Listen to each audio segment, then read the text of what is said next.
The In This League Podcast Network. Week 7 hot seat is scorching with the Fantasy Pro, Fantasy Joe, Mr. Black Book himself, Joe Pisapia. The crowd goes wild. He's so famous. He's so bold and famous. It's amazing. We also have a new variation of hair. Usually I was the middleman, but I am the hairiest of the bunch here with Mr. Clean himself, Joe Pisapia, slightly not prison cut Bogman, and then with some luscious receding hairline locks.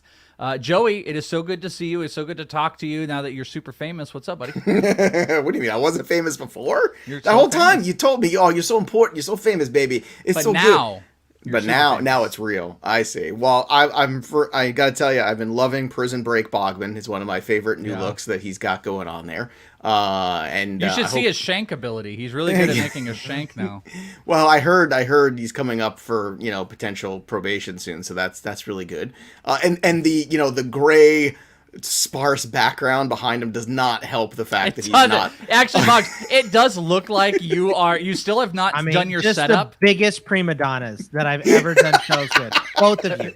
Well, biggest prima donnas. Like, move the camera a little bit to the right, to the left. Your background has to be prima donna, as in Joe, professionals. Joe, professional. You're real professional. That's how. Didn't you say titties a bunch on the show earlier? Yeah, you're super professional. Actually, that hasn't happened yet. Yeah, exactly. Yeah, you're Preview. the most professional of all. But you the look like you do look like you are like live solitary streaming confinement. You do like you're live streaming from a white padded room. I wish like, I was in solitary confinement right now. And they're like, you can have 2 items, and Bogman's like, the terrible towel and the Texas sign. That's great. I mean, that is perfect. That actually absolutely works perfectly. But That's all I are a want. dick. Yeah. That's amazing. That's good. Joey. That's good stuff. Joey, the pros. We just had Dan on, and we kind of went through. Obviously, actually, you know what? Dan came on, and Bogman and I had a horrific pick week just by Dan's presence. I think the week before we murdered it. We had like one of the best weeks, and then Dan came on and just was like, You blame him.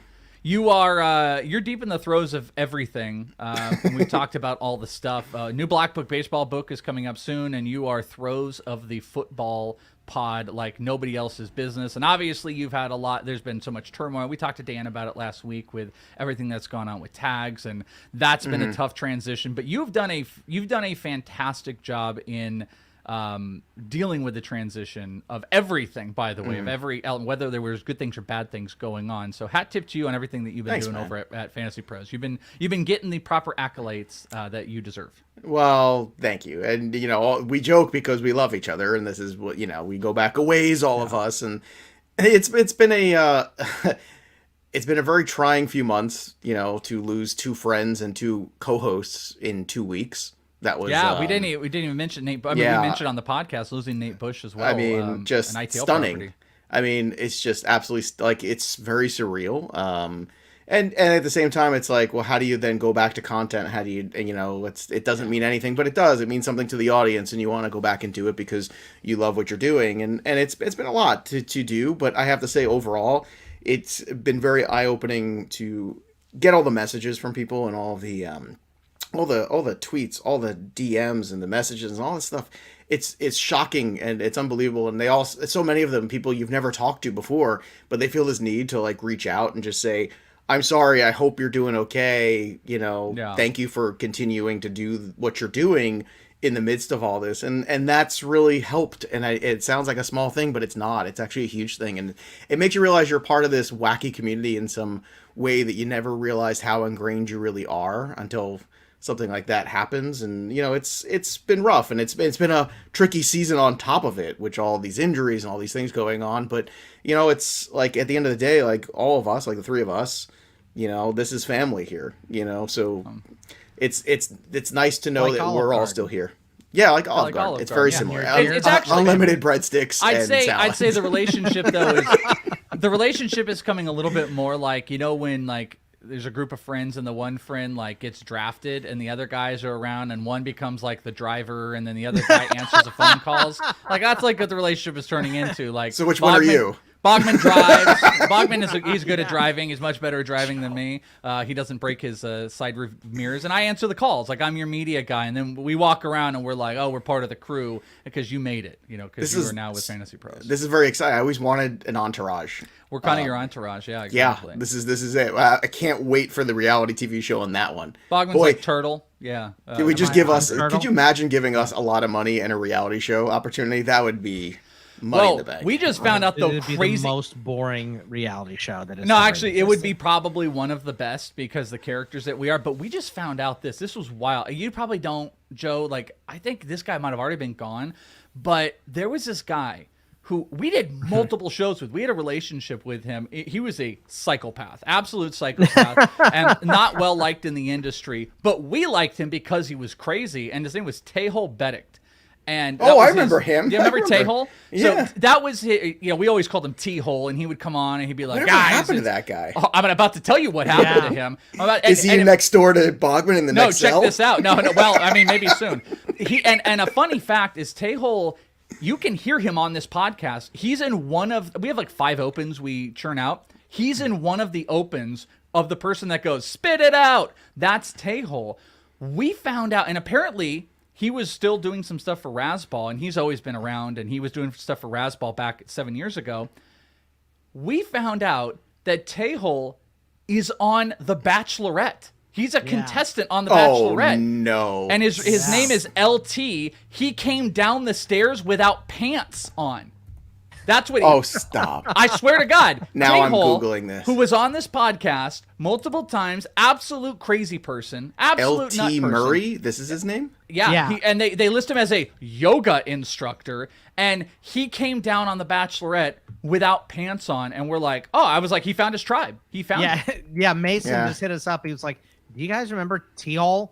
And we're like, yeah, we remember him. And I thought this was going to, all the stuff happening. I thought this was going to be a dark DM. It's guys on The Bachelorette. And I was like, oh my, thank God. Yeah. Good news about someone. And we can only hope he becomes the Bachelor someday. And then he's wearing the suit without pants on, and he walked downstairs. Oh, I see it right now. Here's a picture of it. That's well, look Tehol. at that. Yeah, that was his first meeting with her. That was the initial reaction, or was that her sending him home? I don't know which one makes this sense. Is. Don't know. Don't watch the show. Don't watch any of it. But I guess the real winner is always the person who doesn't win, right? It's like the crazy person, which he is a crazy person. No, but I mean, like the winner of the Bachelor or Bachelorette is the person who makes it to the end, but doesn't have to get married because they then get to become the person who gets to date 5,000 people at one time. I'd say also if you just everybody knows if you just make yourself a crazy personality, you can extend your life into something else where like he could be the next Bachelor. They could make one of him because he's an insane person. There's still hope for me now. There you Fantasy football community, it's looking up. Things are looking up. Bachelorettes and do it. Fantasy Pros and I'd be the best Bachelor ever. I would be hysterical in those I would little too. side things. Actually, I would like to be the Bachelor while still married. I think that would be a really fun bit. See how long I could hide it. You know what? I guarantee you there's a figure that your wife could be like, yeah, okay, go do it. My wife would be like, 100%. Yeah. My wife, she'd be like, if the check cashes, you go ahead, do what you need to do. You think there's any wife that would deny that? I don't think there's a single. 100% there are. There absolutely are. There really? Yeah, but Bogman's like, I don't know, I'm not married, so I just assume not one we're staying married to. That's for sure. Everyone I know has stayed married forever. Right? No, but I mean, $1.2 million is $1.2 million. Yeah. Cash money, cream. Speaking of, by the way, that cash rules everything around me. We're going to get into stuff. We're going to do our Week 7 plays, but we didn't talk about this in the open because this hadn't happened yet, and money is in play here. We got news, and it's come from all different sources, that Deshaun Watson is about to become a Miami Dolphin. And Joe and I repeated almost the exact same thing, where we saw this guy, his name was like Corey Davis. I saw Kyle Yates retweet him, and I looked, and he was a check mark, and I'm like, I don't know who he got hit by Melvin Gordon and Corey Davis? Yeah, I'm like, I don't trust the Jets wide receiver. I don't trust this guy. Dude, but then we saw McClain from the Yeah. Texans beat reporter tweet it, and we're like, oh, this is real. And that's it. Deshaun Watson looks like, if it's not in the next couple days, next week is going to become a Miami Dolphin, which is going to absolutely destroy one of my Superflex leagues, unless Tua is involved in the trade, which will be fascinating. Going to be involved. Do you think in the Tua? trade. Okay, so that's a big question. Do we all think Tua is going to be involved? I definitely do. He's got to be, right? I definitely do, because Houston doesn't have a lot of draft picks. So this is the next best thing for them, is to get a young second-year quarterback who's got a couple years left on his rookie deal, and hopefully you can turn the page with him, and all of a sudden you can let go of some of the salary cap issues and the other stuff. But I think at the end of the day, it's just nice that this story's going to have a happy ending. I got a bigger story for you. So a bigger story? That was a good joke. You just went past the good joke. The story has a happy ending. I'm sorry. Breaking news. He has breaking news. Yeah, this is new. This is from Coty M. Davis, who's a Texans beat reporter, that says in regards to the Texans closing in on a deal that would send Watson to Miami, he's hearing that it could be a 3-team deal that would send Tua to the Washington football team. Wow. That's not shocking Just either. when Ryan Fitzpatrick got away from him. Wowzy. So you would have, what was it, Davis Maddock, quarterbacking the Texans, Tua in Washington, and Deshaun Watson with the Miami Dolphins. I mean, what are the fantasy implications, Joe? If Tua is I was about to say the word you can't say, the football team. If he was a football team, that's what I don't like about them not having a team name. I can't say if he was a Dolphin. Yeah. I just have to say if he were a football team. If he were a football team. And then if Watson is a Dolphin, what do you think about their outlook and the subsequent players around them? That's a lot to take in. Yeah. I think that's a lot of moving pieces. You can handle it, though. I think you've seen a lot out of Heineke that I think you would kind of roll with Heineke right now, don't you think? Like, I feel like he would have to go somewhere in that deal. Maybe Heineke goes to Houston. Houston, yeah, that's what I mean. Like I would think Heineke goes to Houston in that deal. That would be my guess.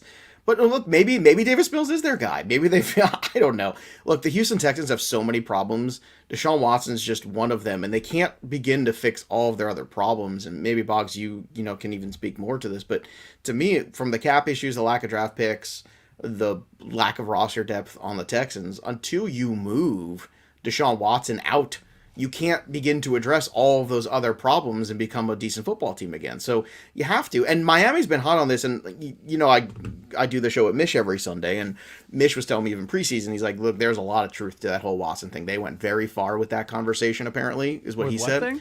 With the Watson conversation talking about with Miami. Yeah. Oh, yeah. This back in August. He said that went all the way up to the top, basically. And then some people in the organization said we want to wait and see what Tua is and give him more time, and then I guess the injury or then their performance or two or whatever, and they felt like, what, if we can do this, let's do it. And I guess the evaluators from within have now all come to agreement on it, perhaps, but it's very complicated because if you're the league, how do you handle the John Gruden situation one way and then Deshaun? Not that they're the same, they're apples and oranges, but they're all bad. Like, how do you just say, well, this guy's got 500 people who are saying he's this disgusting human being doing these disgusting things. Yeah. Why does he get to play in the NFL? And then John Gruden with his disgusting emails, he's not allowed to coach the league anymore. Is a hypocrite? Of course it is, but it's getting harder and harder for them to operate that way. I think their point. I mean, the league is so like they're not they are reactionary, not proactive about anything. Where with the Watson thing, they still have a plausible deniability because it is not legally it's not legally binding. He's not legally guilty yet, so they can be like, oh, whatever, it's all good. Where Gruden, there's an email, they have it, they released it, they got his ass out, that's done. There's no debate about that. So they'll always float in the gray area. You want to know why? Because the NFL, the fat cats sitting up there, they're probably just laughing their asses off. This is gonna be great. We're gonna have the viewership they're gonna have on a stupid Miami Dolphins game now. They're gonna make millions off. But this is why. But this is why this trade and this whole story is so compelling, I guess would be the word for it. But is because you have different franchises willing to treat Watson differently. Yeah. Houston just refuses. We're done. We're not playing him. Blah blah blah. I thought that was more due to his off the field situation than it was due to his not wanting to play for Houston and all that stuff. Doesn't matter if you want to play, you sign a contract, dude. Go out and play, right? But Miami is willing to now trade real assets to get him and also play him with this stuff hanging over his head. To me, that's the craziest part of this whole thing. So you have two franchises willing to treat him completely differently. This will be unprecedented. We've never seen something like this in season with no one traded a young two franchise quarterbacks. I don't think they're willing to treat him implications. differently, Boggs. I think they are choosing to treat him this way because they recognize if the they NFL's not going to do anything. If they had a chance to win, Deshaun Watson would be playing for the Houston Texans right now. They don't have a chance to win. I don't think he would.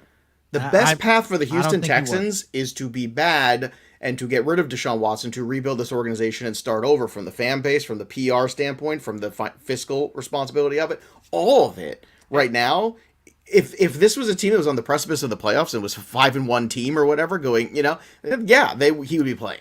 Let me throw this out too. I don't think he would. This might be an even bigger identifier to Tua. As a Texans fan, what are you thinking if you don't get Tua back? If you trade Watson, you don't get Tua back, and Tua is involved to go to somebody else, that's asinine. But is that a bigger indicator of what the league thinks of Tua as a whole? If the Texans wouldn't trade Watson and Tua could be involved and they do not acquire him as their new franchise quarterback, that to me tells a lot more about him and how the entire league views him. A lot to unpack on this. Yeah, there's a lot to unpack if it happens. So let's do this.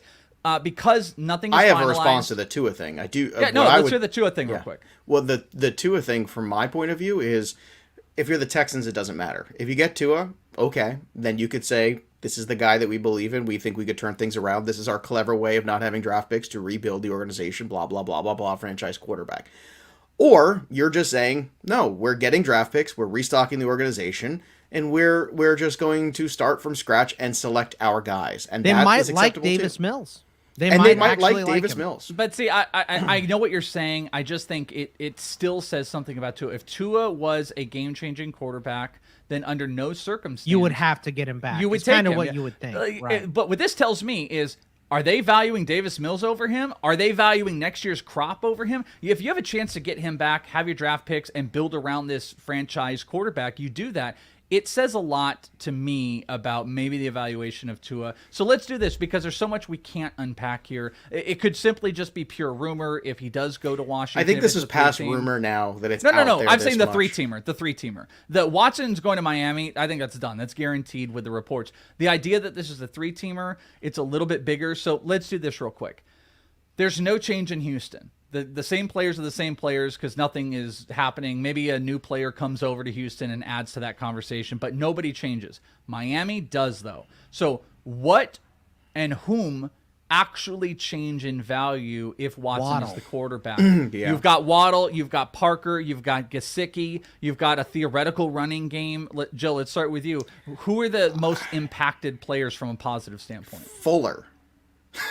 Because Fuller and Deshaun Watson, if he ever those plays. are see, Waddle's already good with Tua. Like, Tua and Waddle is like money in the bank. That's 12 targets a week as far as I'm concerned. So I don't know how much better theoretically it can get, except that there's throw the more ball downfield. You can throw the ball downfield. That's the only thing. But if you're running Waddle out of the slot, I don't know how often you're going to have him running those kind of routes. Anyway, So Waddle, you might. neutral value change. Neutral, maybe a little bit, just because you're talking about a better quarterback. So, higher completion percentage, all that stuff, bigger arm, all of that. Fuller would be the guy that I would circle because, number one, you have rapport, and number two, if he does play, automatically Will Fuller, who's probably been dropped in most leagues, becomes an immediate add because there's a history there, and we all know that. I mean, history matters when it comes to football. Rapport matters. I mean, look at Antonio Brown and Tom Brady. If you need any more than that, guys who like to play with each other absolutely will get on the field and play well and produce with each other. It's just a fact. It's just what it is. Yeah, and it's one thing Watson knows. I'd also say I think Gesicki has the potential to be more consistent under Watson. Maybe it's that safety blanket. I really think the wild card is that running game. We don't know how long it's going to take for Watson to get up to speed, depending what they do as far as with the quarterback, if Tua doesn't get traded or whatever. But you assume Watson has the potential to maybe spread and open the field out a little bit more, that you might get a guy like whoever they commit to, Malcolm Brown, if they do commit to one, to bump up a little bit in value. But I think Fuller, I think there's a slight nod to Waddle, and I think Gesicki has a chance to be more floor. Boggs, is there anybody else that you would throw into that group? You're muted. Thought I unmuted myself. Nope. My bad. Gaskin, I think, is going to take a big breakout because they can actually move the ball. They won't have to revert just to passing because they get down or whatever. I think their offense will be able to stay in it. And I think Waddle is better. He probably sees fewer targets, but they're going to be further down the field. And you get Waddle just a sliver, and he's going to be able to take it, man. So Watson and Josh Allen in the same division too. That's something. Yeah, that is something. And if Tua were to go to Washington, I think it's a slight upgrade, just maybe across the board. I'm not sure if there's one singular one. Like Terry McLaurin was doing pretty well. Tua's kind of a wild card, I suppose, in general. Like does Terry McLaurin? Here's a question: would Terry McLaurin take that Waddle thing where the ball's not getting moved down the field? It's just a whole bunch of passes where McLaurin is just such a deep threat. I think it's too soon to speculate on the three-way trade, but that is a big one, guys. That's a really big one. Watson going to Miami and Tua. Now, okay, here's one side one. What if Tua did go to Houston? What if that was a lie and Tua ended up going to Houston as their quarterback? Is there any upgrade or downgrades with Tua as a quarterback and Mills out? Yeah, I think you upgrade Cooks. I think you upgrade Akins a ton as a starting tight end there, because we've seen Gesicki get targeted a bunch of times. I think Nico Collins gets an upgrade, and I think it changes the running back too, because it's going to be who is the best to protect your franchise quarterback out there now, which should be Philip Lindsay. Which should be Philip Lindsay, or David Johnson. I don't know, but I think Ingram goes to the back, but who knows? Any others on there, Joe? No, I think he covered it. I mean, I think Tua's transition is much harder, because you're going. I mean, well, here's the thing: the offensive line of the Miami Dolphins is not good. So that's the other thing with Tua we didn't really talk about. Now, sure, good quarterback play, decisive quarterback play can sometimes make that better, because you're quicker with the football, but at the same time, it's not great.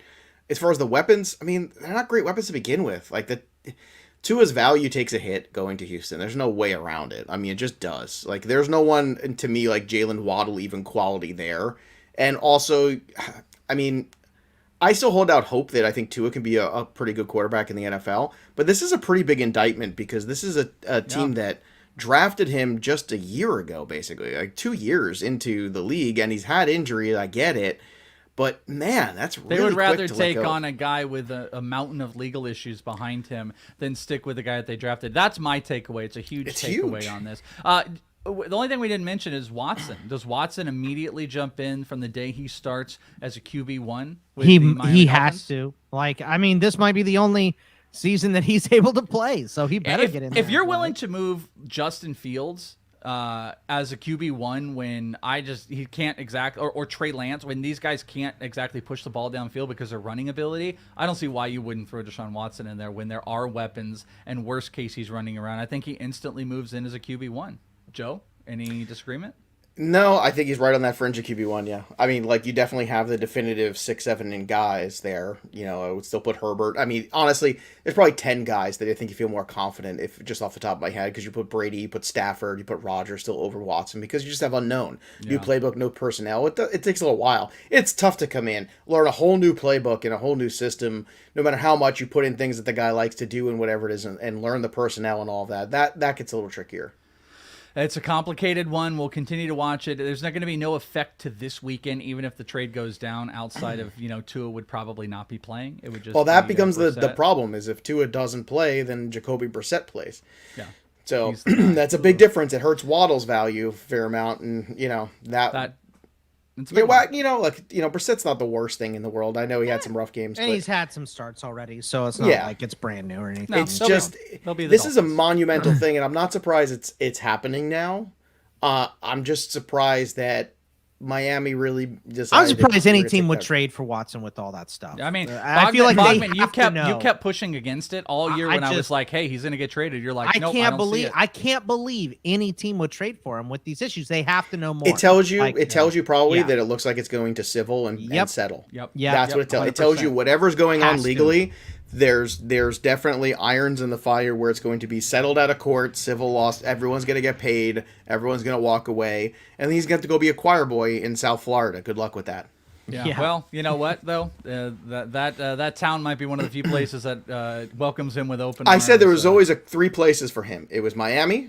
It was Philadelphia, because they don't care. Just go in. Just go in. I don't care. Just go in. What are you doing? Deshaun. Kyle. Watson, Kyle. go. Just bring me Watson. I don't care how many handies he gets. I don't care. And then the Raiders. Because that's the Raiders. That's the Raiders too. Well, Raiders, if anything, they're gonna be like, all right, even we gotta like chill out a little. Well, I bit. mean, no, but I mean, well, now they do. This is a move, and I also wonder if the Raiders are out of that sweepstakes because of the Gruden thing.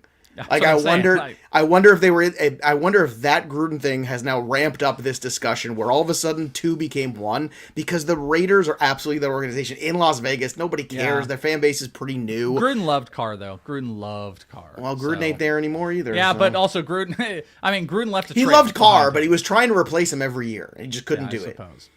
I suppose so.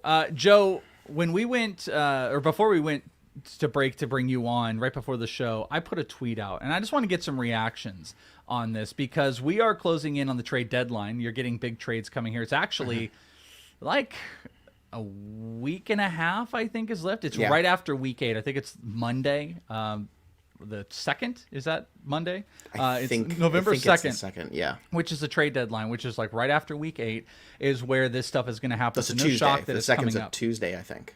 Also, with bye-week apocalypse upon us, I think you're going to see probably more active trades, and people listening, you still got time to make trades because of the chaos that is rosters. We set off a roster that Bogman put together that is almost as bad as what the Cleveland Browns are going to put out on the field. By the way, you know who my starting quarterback in that league was? Oh, no. Tua. It was Tua. Who's your backup? Do you have one? I think I have Trevor Lawrence and Ben Roethlisberger, who are both on bye weeks. Let me see. Hold on. No way Tua starts. He's not going to start this weekend. There's no way. Let's see. I can replace Tua with Davis Mills, Zach Wilson against New England. Okay, Bogman's team almost rivals. So, real quick question I want to ask you is, what is your worst bye-week apocalypse lineup? Because no one can beat Bogman's, but I'm just curious if you have like an atrocious one that we're all dealing with the same thing. Look, my flex league, which is of course it's the league I value the most. Like I want to do the best in flex. I am 1-5, a complete disaster. I'm good in a lot of other expert leagues like the CBS. All the leagues where I have Derrick Henry, life is great. I'm 4-2, 5-1. Derrick Henry's just Derrick Henry running over people. And there he is again. Nobody seems to care except me every year, Derrick Henry. But this is terrible. I lost Travis Etienne on this team before the season started. Then I lost David Montgomery. The same week that I acquired Dalvin Cook in a trade, he got hurt with the ankle. I traded Najee Harris in that deal for Dalvin Cook. That has not worked out well. A.J. Brown is on this roster. He's a hot mess. So right now, this week, I have no tight end. I have Dalton Schultz on a bye. Excellent. Let's hear the roster. The roster right now, I have Cordero Patterson at wide receiver. That's good. That's okay. A.J. Green, A.J. Brown. That's right now. Maybe I start Tim Patrick. Moores on my team. Bogman has Elijah all Moores and as his Chris. wideouts. Okay, Yeah. so you I'll got probably the end AJs. up starting A.J. Brown and Jacoby Myers with Patterson. So It's not horrible. But hold on a second. Joe is right basically now bragging about this. Yeah. No. Right now I have no running backs. I have Dalvin Cook and I have David Montgomery. Ronald Jones is the only other running back. I am trying to pick up some other running back. Are you going to do and a it's trade? a super flex. What am I going to trade? Like, What's am I on going the to trade wire? Dalvin Cook? What are you going to have to start? I'm looking at Devontae Freeman's the guy that I'm the highest on. All right. I would, I can't say what I would do for Devontae Freeman. That would be amazing for my team. Get into legal issues for a Devontae Freeman. That's right. Bogman. Yeah. It might already be because he's in prison over here. I'm starting Mark Ingram and Jamal Williams. So you have no tight end, no second running yet. back. And So I'm hitting the wire for that. Yeah, No second you're running back. I don't even know if I have a first. I mean, Ronald Jones doesn't even count as a running back right now either. That's a problem. This got me thinking. It got me thinking because Bogman had a question about trades. You've got the trade deadline coming up. The bye-week apocalypse is going to induce a lot of trades, and then all of a sudden, Deshaun Watson news came out. I put a tweet out a little bit ago, and we are going to just do some reaction here. We're going to go through, and we're just going to react. If we really hate one, you stop it. I asked the Twitterverse, what is the worst fantasy football trade you have seen this year? And gentlemen, are you ready? I'm Yes. ready to hear him. Let's All hear right, him. we're going to go from top to bottom. Our boy Sam says, This might be the worst. Right off the top. Derrick Henry for Michael Carter and 2 firsts in a dynasty. What? Says, sure, Henry dropped 35 points on me and cost me the win following the trade, but my own interest aside, brutal. He traded Derrick Henry for Carter and 2 firsts. That's a tough one. I mean, look, I guess with this one, we're not going to call this one the worst one because maybe you get something good with those firsts. Well, it depends on what those 2 high firsts are. If they're really good, I mean, maybe there's something there to glean from it, but it's tough. All right. You know? That one hurts. Nick said Mike Evans for Cordell Patterson is the worst one he saw. I actually don't like. That's fair. Mike Evans for Cordell Patterson's actually kind of a push. I mean, the problem is that if you saw that in the offseason, you'd be like, this guy can't be in the league. I don't know what he's doing. Right. He's traded Mike Evans for Cordell Patterson. Now it seems pretty fair. We had a funny bit on the show today. I said, if I told you August 15th that your wide receiving core was going to be Allen Robinson, Robbie Anderson, and Brandon Ayuk, how would you feel about that? Yeah, you'd have been feeling pretty good. Yeah. How'd that work out? You'd have been like, I got some great running backs with these great wide receivers. Next trade up, Joe says, well, I just made one that I kind of like. He got Kelsey, Justin Jefferson, and Josh Jacobs for Aaron Jones, Hawkinson, and Lockett. So I'm not sure he was really paying attention to the trade because I said, what's your worst wanted trades? to say he liked that trade. He just wanted to do his trade. But Kelsey, Jefferson, Jacobs, and for Jones, Hawkinson, and Lockett. I mean, this is clearly the Kelsey side, but I'm not sure it's a horrible trade. It's not a horrible trade. No. Yeah. No. I don't like Lockett right now, but yeah. This is probably a common answer. Jason says none in a league where nobody will trade. That's a huge problem. Cloud has got a brutal one. Week 2, Corey Davis and Tyson Williams for Najee Harris. Oh, that's pretty rough. Think of how good that one felt. Like, ooh, Corey Davis just caught 8 balls, and Tyson Williams is a starting running back, and I'll trade away Najee Harris. No, that's not good. God, all right, is that the current winner, or is the Derrick Henry one? The Derrick Henry one is still TB determined. Yeah. I would think this is worse because this is no doubt you're done. All right. Brian Watson, Robert Woods for Mooney and Troutman in a deep dynasty league. Troutman ain't nothing. That one's pretty indifferent. That's pretty indifferent. You know what? Can everybody? I mean, I am so sick to death of every single year, the fantasy community of analysts gets together and they have some sort of weird Illuminati meeting and they decide this is the tight end we're all going to hyperventilate about who's going to suck this year and do nothing. It's Trey Burton one year, and then I don't want to say it was Hayden Hurst, but that was close. Like Hayden Hurst was the guy. Yeah. He was, but he finished as a tight end 1 barely. So, but Dalton Schultz had more points than him. And then this year it was Troutman. And I was like, are we going to, and I literally tweeted about it. I was like, can we stop this, please? Can we not do this every year where we try to pick that one tight end guy out? I think with Troutman, we're just going to be a year early. I think it's going to be next year for him. Yeah. So. Maybe. That's what everybody said about Trey Burton, and then they went back to it. Leonard Fournette's pretty good. He's been great. We're a year My early kingdom last year for Leonard Fournette. Kingdom for Leonard Fournette right now. Eugene I sat says, him this last week, by the way, in a league. I'm so mad. I think I had him as my surprise RB1 last week. Here's one from Eugene. Mike Evans for Bridgewater in a 2 QB PPR league, and he said, oddly, the commissioner gets Mike Evans. Mike Evans for Bridgewater? For Teddy Bridgewater in a 2 QB league. In a 2 QB league, that's a fine trade.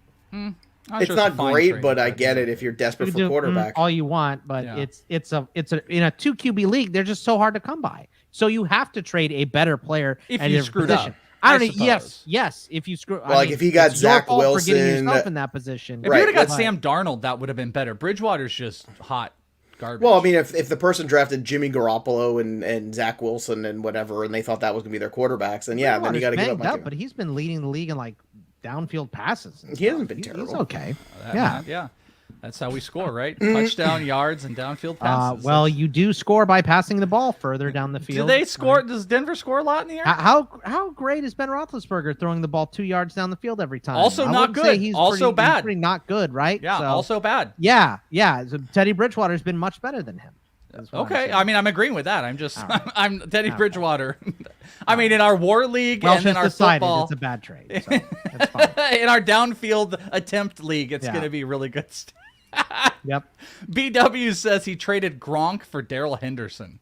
That's a great trade for Oh, him. That's a God. brutal one.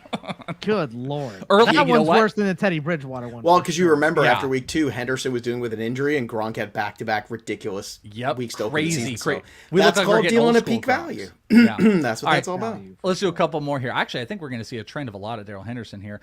Someone says they traded Damian Williams for Mike Evans. That looks pretty good. Pitts and Boyd for a 2022 first, second, and third in full PPR.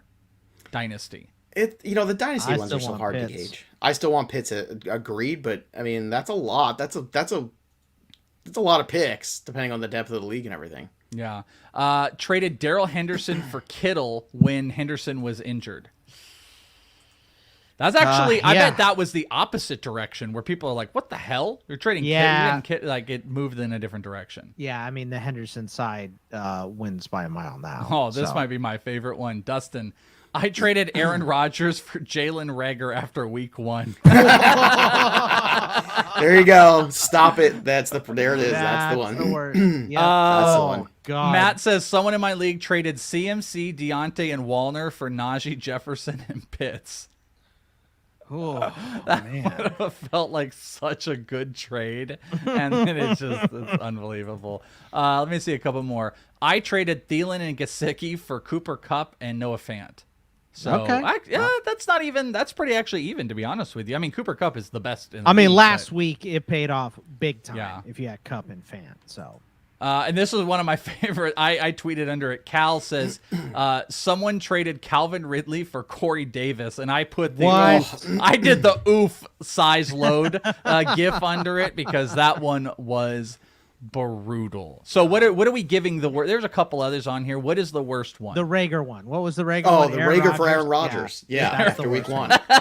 Let's overreact to week 1, which was terrible for Aaron Rodgers. Don't get me wrong, but Right, geez. but come on, man. You can't do that stuff. That's Joe, terrible. have you seen any bad trades? I saw someone espouting to you something all the three of us have talked about forever about just get the voting process and commissioner exemptions out of your league. There's no trade vetoes, and I saw someone giving you props for it. I'm guessing you've talked I about lost that my recently. mind on Discord on a stages last night about it, where someone was saying that this trade was going, and then they were now the commissioner was threatening to block it. Meanwhile, the commissioner had been in a deal of some really good player for Jared Goff earlier in the year, and I'm like, this is what happens because trades are eye of the beholder. Trades are about value to certain rosters. Trades are also, everybody values players differently.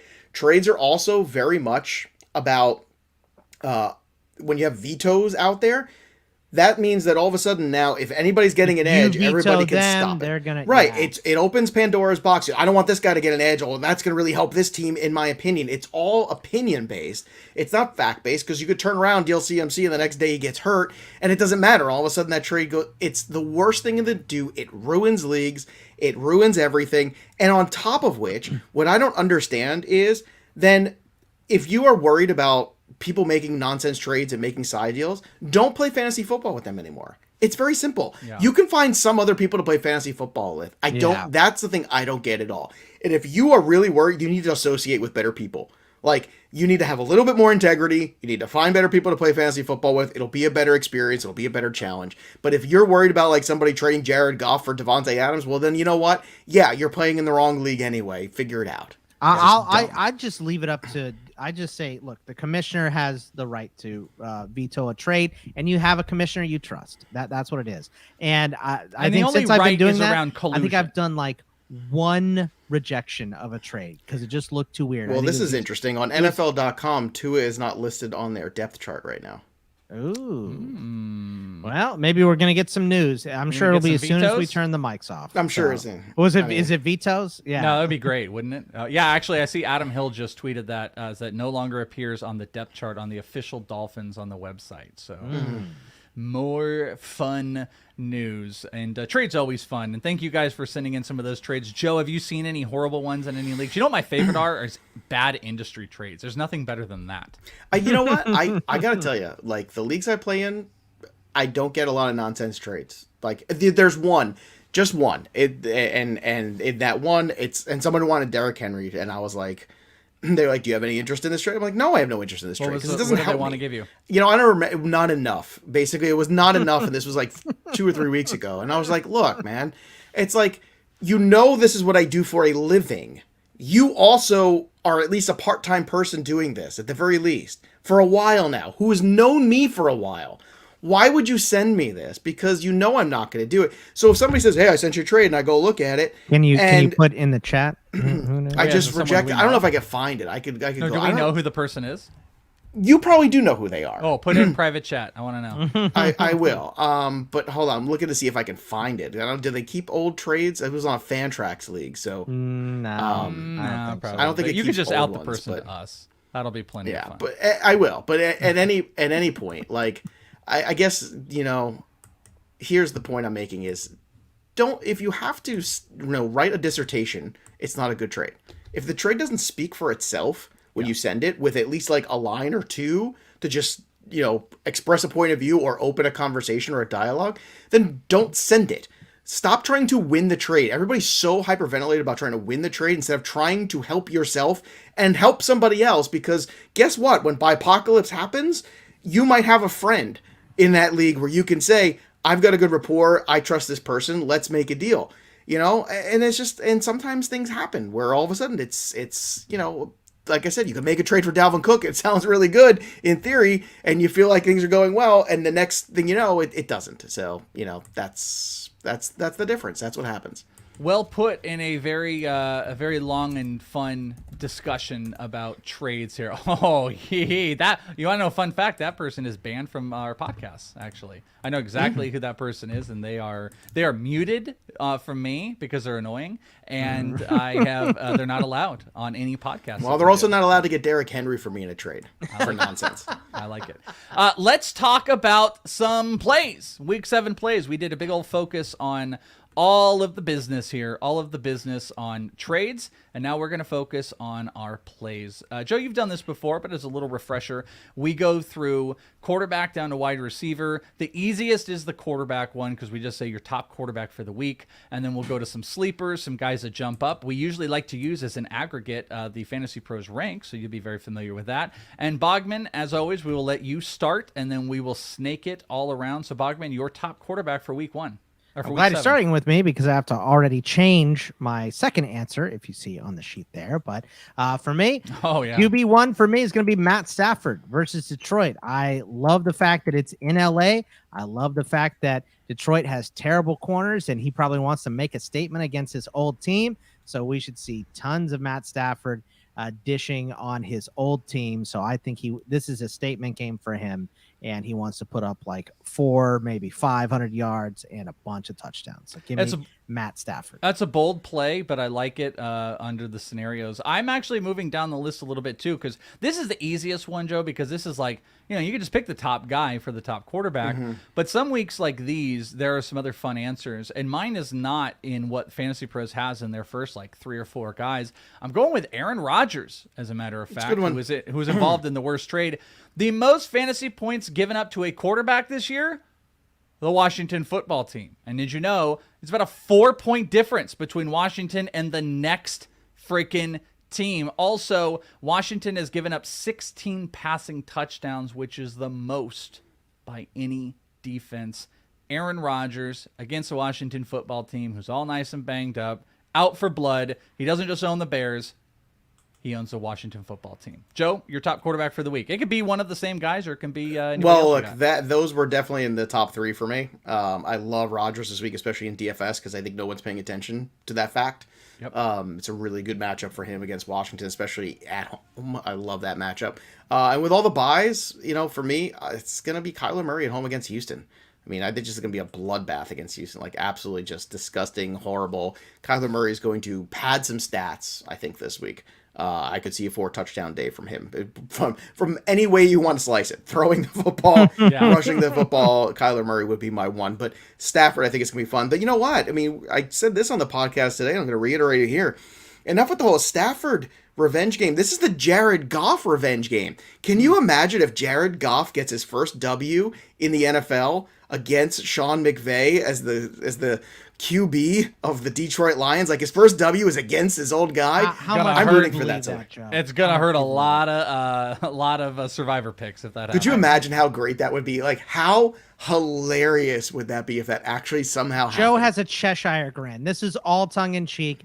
You don't is. believe that for a second. No, not for a second, but I'm here for it if it happens. Sure. Oh, I'm here. that'd be great. I can't wait for that Dan Campbell press conference afterwards. Oh, it's that going to be good? Just crying and weeping, and it'll be great.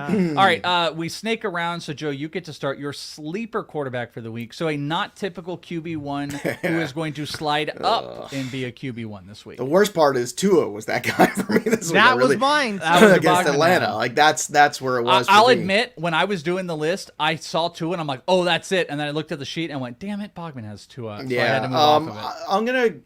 I think Carson Wentz can do it against San Francisco. I know San Fran's coming off the bye, but Wentz has played much better these last couple weeks.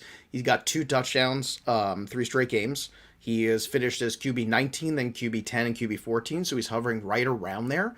So I actually think this is a spot where Wentz can do it on this week where there's I don't love Daniel Jones against Carolina's defense. I Fields theoretically should be able to do it, but I just don't trust Matt Nagy to open up the passing game against Tampa, which he absolutely should.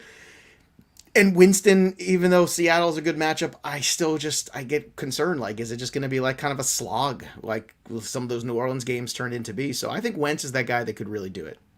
Well, it's funny you mentioned because Winston was my pick. I am going to go with Winston against Seattle. He could be that guy. 5th most passing yards given up is Seattle, and they've given up 300 yards passing in 4 of the last 6 weeks of this season.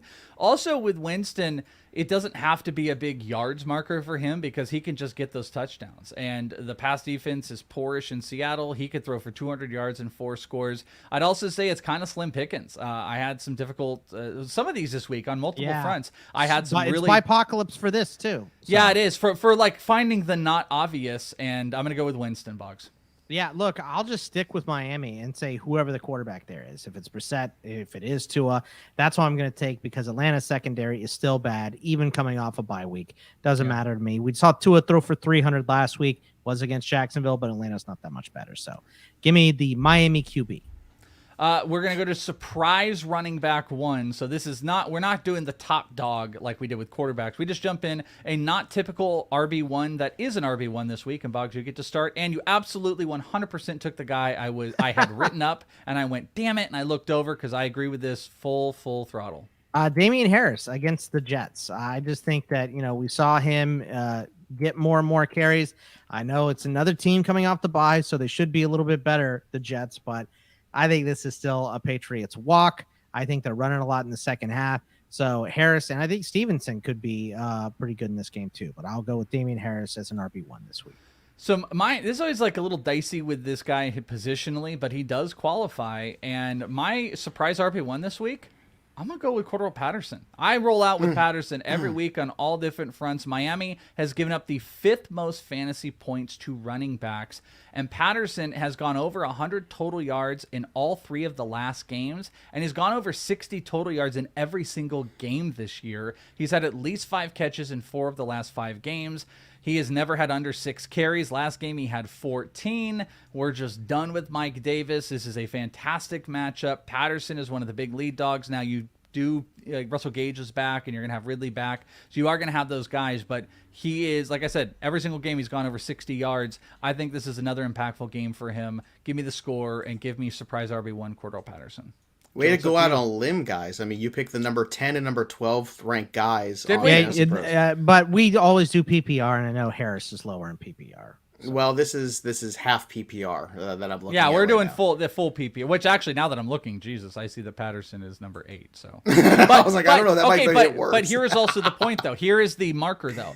The idea is also that it's not a typical. Patterson is never an I'm RB1. breaking your balls. I even see you on. I just got out of the joint with Bogman. I'm just breaking your balls. That's all I'm doing. Drop the soap there, Bogman. Come on. Hey, come on. Right. I'm Billy Bats. I just got out of prison. What are you can't break it up the Who's potty? your surprise RB1, Joe? How about James Conner? If you look at the shoulder injury that Chase Edmonds is dealing with, he's got 10 combined half PPR points in the last 2 weeks. 10 combined. this game script does not go well for Edmonds necessarily. It seems like a Connor grind it out at the end kind of game. You got to lead, you sit on it kind of thing.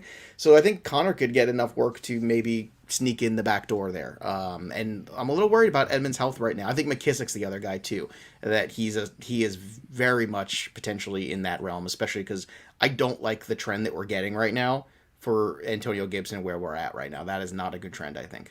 Yeah, well, I 100% had him in my next range here, so I completely agree with you, and I almost took him as my surprise RB1. All right, so now you are in surprise RB2, Joe. Guy that is not a typical RB2, maybe more of a flex or not even startable, who jumps in as an RB2 this week. How about Jared Patterson, potentially? Okay. You know, I mean, he could get more of a workload if Gibson's out. Like, this is a guy that would be more like RB3, so maybe I'll save Jared Patterson for that. And you just kind of take my... But I'd say maybe you want to put McKissick. Maybe McKissick is your surprise RB2 this week. Maybe McKissick is my surprise RB2, yeah. I think I'll do McKissick as my surprise RB2, the 3 with Patterson, but I also would throw Ramondre Stevenson as surprise RB2 category. He had more routes run than any other Patriot running back last week. Now, I know that doesn't sound like a lot or a big deal, but he finished as RB19 in PPR last week. Like, that's something we should all be paying attention to. I don't know if it's going to trend or continue, but I think at the very least it's something to be aware of. Yeah, well, I wish you were paying attention to that. Yeah, I wish I was paying attention to it, where I had James Conner and Ramondre Stevenson is my surprise RB3 this week. So it's good. So I agree. So, Boggs, you can just go, because I had Conner as surprise RB2. Right. I had Stevenson as 3. Joe is going to go with McKissick and Patterson, and even throw Stevenson in here. So me and Joe are lockstep. So what do you got for surprise RB2? I'll say Mark Ingram for surprise RB2, because he's getting carries, and if you're the Texans, the only way you stand a chance in this game at all is to run the ball and keep Kyler Murray on the sideline and frustrated, so he has some risky throws when he gets out there. So that is the only game script that works for Houston, is running the ball. For whatever reason, they're giving the ball to Mark Ingram 18 to 20 times a game. So I think just because of the number of touches, I'll go with him as my surprise RB2. And then, since we're all just throwing out RB3s willy-nilly this week and not going in order, Joe and Welsh, I'll say Joe just had too many good picks. Maybe Wayne Gallman for Atlanta, because they're coming off a bye week. They seem to have been wanting to get him more involved. Mike Davis has looked awful so far this year, and I think you want Patterson more as a wide receiver in this game, so I'm gonna go with but he qualifies at running back, and that's the he thing. does he does, which is why I think in PPR he becomes so interesting, because if he does play a little bit more, all of a sudden, you know, that could be a very, you know, eye-opening situation. And he did there when Gage went down. So I also think Devontae Freeman should be in this mix, and I know we joked about him earlier, but of all those guys, I don't know how or why, last week he looked the best to me by far. I mean, Le'Veon Bell did not look good. Latavius Murray's banged up. They don't like Tyson Williams. But Devontae Freeman somehow, somewhere, some reason, looked pretty good running the football by comparison to everybody else. Now, granted, it was against a bad defense in terms of the Chargers, who give up a ton of rushing yards, but still, Freeman would be that guy, too, that I would circle, and I would think, you know, has a shot to be productive this week. Yeah, those are some good ones. All right, so we're going to swing over to wide receivers, and Joe, you get to start your surprise wide receiver 1 for the week. All right, surprise wide receiver 1. So not a typical wide receiver 1 who's going to produce at that level.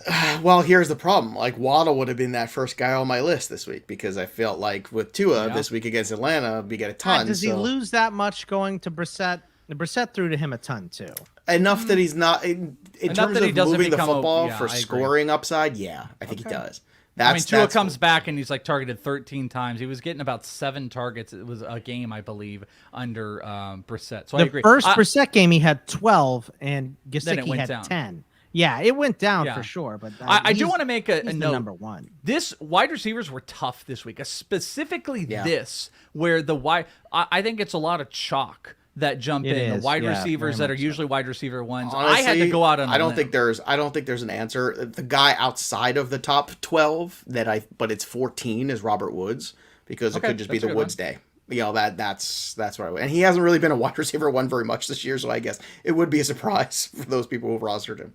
Yeah, the one I went with, and He's only had one wide receiver. Now that I'm looking at one time, wide receiver one finish. It's brutal. I went outside the box a little bit, and I mean, this guy, he's been solid, but maybe this is a little bit more of a points pick. I'm going with Brandon Cooks against Tennessee to really perform as a wide receiver one.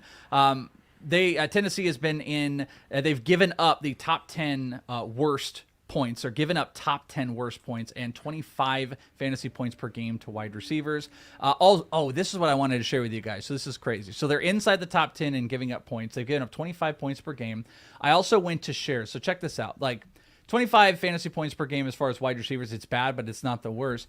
But one of my big reasons behind this for the 25 fantasy points is if you start looking at shares. So let me just throw you out a couple things.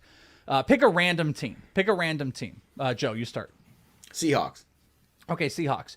So the number 1 targeted wide receiver is DK Metcalf. The number 2 with 45 targets. The number 2 is Tyler Lockett with 42 targets. Bogman, throw out a random team. Baltimore. The number 1 wide receiver is Marquise Brown with 43 targets. The number 2 is Sammy Watkins with 32 targets. You guys ready for Houston? Let's hear it. The number 70%. the number 1 target is Brandon Cooks with 57 targets. The number 2, Chris Conley with 12. Yeah. With 12. There is Nico Collins has been in there. It's been Chris Moore. Collins just got back on the field, didn't he? He was out. Right. He just got back. But it's been like a different guy every week. There are only 2 other teams with as dramatic shares. The San Francisco 49ers, Debo with 52, Mohamed Sanu with 16, and the Green Bay Packers, Devontae with 66, and Marquez Valdez-Scantling with 16. Guess what? Devontae, Debo, both wide receiver ones. Brandon Cooks gets all the shares. It's against a bad pass defense. Brandon Cooks, wide receiver 1 this week. Boom. For me, I'm going to go with T. Higgins in this one for Cincinnati against Baltimore because Anthony Averett has given up the most yards, I think the 3rd most yards in the NFL this year, 391. Anthony Brown is leading the league at 436 right now. So I'm going to go with him because they're going to put Humphrey on Chase like almost 100%. So Higgins should see a pretty good matchup against Averett. Did we go out of order? Why was no? You're swinging back around. You're swinging to surprise wide receiver. Yeah. Okay. So my wide receiver 2, I feel like I'm gonna just keep doing this until it happens. Henry Ruggs against. No, that's Philly. what I was gonna have. See, we got Joe. You. Chris. You got me. Yeah, we got gotcha, finally. bitch. But I'm gonna go with Henry Ruggs. I just think that now with Gruden gone, you just have to give the ball to your playmakers. I'm frustrated every week by this guy. They just got to get him some screen passes, a reverse, just something. Just get the ball in his hand. You're right. Ball in his damn hands. I can't stand what this Raiders offense has been, how they've been utilizing him. And I feel like it's got to change soon. So I'm going to go with Mr. Henry Ruggs. My surprise wide receiver 2 this week is Darnell Mooney, who's got Tampa Bay. Tampa Bay, as far as defenders go, it doesn't show great on matchups like you see in PFF, but luckily Mooney's not the number 1, and Allen Robinson, who they don't like to get the ball to. Tampa Bay has given up 91 receptions to receivers and just about 1,100 total yards. They're in the bottom 8 in passing yards given up. And there's a pretty good connection there. Mooney is a big playmaker, so surprise is Mooney, because they'll also be playing from behind a whole bunch and needing to throw the ball. I'm going to go with Marquez Callaway since Ruggs already got taken. Callaway's finished as a wide receiver 2-ish in week 3. He was number 26 overall. Then he was 53 against the Giants. But then against Washington, before the bye, he was wide receiver 11 with the 2 touchdowns. He's also got Seattle, Tampa, and Atlanta, and Tennessee, and Philadelphia coming up on the schedule. If Marquez Callaway is going to start to get good, this is going to be the time. And I think coming out of the bye against Seattle, Callaway could easily put up 20 points in this contest. This week, I agree with you, but they still have Thomas and Traquan to come off the IR. Where is Michael Thomas? Well, they're not there yet. That's why I said, Joe. It's like when George R.R. Martin tells everybody to wait for the Dragons in South Park. That's what it is. Definitely waiting for Michael They're Thomas. coming. The Dragons They're coming. Michael Thomas is definitely going to be here. Nobody even called Michael Thomas yet. Nobody even drafted him. No. All right, Joe, you got the last one. This is the surprise wide receiver. Wide receiver 3, however you want to call it. It's a guy that you don't usually start. Yeah, Rashad Bateman. That's the guy for me. I think Rashad Bateman against Cincinnati this week can put up double digits. He had 6 targets in his first game. He didn't have a ton of snaps, but he had enough, at least, of, hey, caught 4 of the 6 balls. That's a start. That's what you want. I think they need to get him more involved. I think Cincinnati's secondary is going to be very preoccupied with Andrews and very preoccupied with Hollywood Brown, not letting him get behind him. And I think that's actually a really good thing for Rashad Bateman. So Bateman, I think, in particular this week with all the buys, is actually very startable.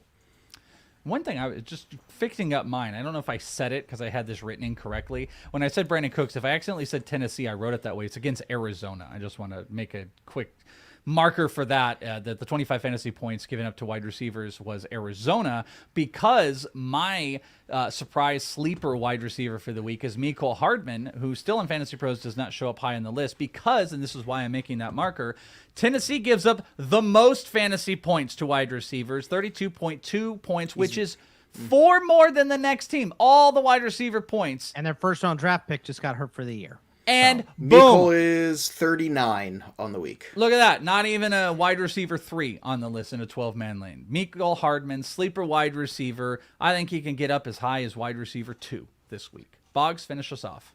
Russell Gage. Russell Gage for Atlanta against Miami. I picked on Miami last week, and it absolutely worked. Their cornerbacks are terrible. They keep rotating in different ones. So I think that Russell Gage gets on the board with a touchdown this week, and he practiced Monday. He's already practicing, so he is good to go off his injury that kept him out of that London game. But he got to rest it during the bye week. So give me Russell Gage. Joe, how big of balls did you break on Kyle for the Melvin Gordon? Oh, date? huge today. I mean, yeah, I waited too. Did you just I didn't do it Monday. The because I let it backpedaling settle. he had to do. I waited till the very end of the show to do it to him because I didn't do it Monday because it happened Sunday night, and then I didn't do it the whole. It's like going back to How I Met Your Mother. Like the slap bet. Remember how you wait, you don't know when it's going to happen, but you know it's coming at some point. I like that approach. I like the Marshall Erickson approach. He didn't bring it up at all. He was maybe Joe won't talk about it. No, yeah. And so I waited the whole thing Monday. Tuesday, I don't do the podcast now. So Wednesday, doing the whole show. And the very last question was, all right, and as we look at Thursday Night Football, who do you think has more points, Melvin Gordon or Javonte Williams? And be careful what your answer is, because someone might be watching you, Kyle Yates. Oh, man. It's one of my favorites of all time. Because what can you do? And he took it well. I mean, honestly, on the pod, he was like, man, I got burnt. Like, Melvin Gordon torched me. So at least he took it with the right sense of humor about it. Yeah, I mean, I was saying, I love that, because he didn't add him, but he decided to tweet about it, and Melvin just jumped in. But also, I mean, you got to just own it. You can't be like, hey, man, love you. But you just got to be like, hand up, I suck. That's what that's got to be. It was so great, though. And Kyle, it's hilarious. Speaking of sucking, I remember what the trade offer was because I'm looking at that person's roster. Oh, and you know me, I'm like Sheldon Cooper. So I got that memory. Justin Jefferson and James Conner for Derrick Henry. No, that's that's a horrible trade. How is that helpful at all? And no, it wouldn't help if Cooper Kupp was there instead. It would not have helped. It wouldn't matter if this was James Conner 4 years ago either. I don't think that mattered. So, no. Joey, we love you on Twitter at Joe Pisapia 17. He's our bestie in the whole world. He actually got us onto Fantasy Pros video side doing stuff occasionally because he has some pull, and he's just always been our best friend. And we love you, Joe. And too bad. You get to do more stuff with Boggs, but too bad I don't get to do more with you. And just we got an hour before we record. I was gonna say I've got 2 hours left of my night with Bogman after this because we got the IDP show, we've got the college football show, and then we got stages we do, which is hilarious. Bogman and I taking calls for an hour live. How hilarious is that? People literally wait to ask us questions and interact with us live. It is so dangerous. It is hilarious. It's amazing. And Welsh, I mean, you've been on some of the most important podcasts already this year on Fantasy Pros. Yeah, I work for Fantasy Pros, and Welsh gets more screen time. And Welsh is on every clip.